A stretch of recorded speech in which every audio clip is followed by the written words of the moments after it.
How to buy Coinbase token. Now, before we start, this is not financial advice. I'm not professional or economic expert, so before investing in any crypto that you find on my channel, please do your own research. So before going on buy this token, make sure to check the Dex account and keep following the updates about this token. As you can see, this token, it's available on the screener. This token, the liquidity here are locked by 98%. That's mean that your investment in the safe place. So this token is trending number 17 in the screener. To be able to buy this token, copy the token address from here. This token address is under this Solana network. Open your Bitcoin wallet for that, or any wallet that you use. Now select this Solana as a network from here.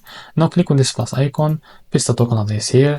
As you can see, this is our token. Click on this plus icon. Now go back to your wallet and find your token that you just added to be able to buy. So as you can see, this is our token. Click on it. Now here, click on swap, switch from here. From the top, select the token that you want to buy with.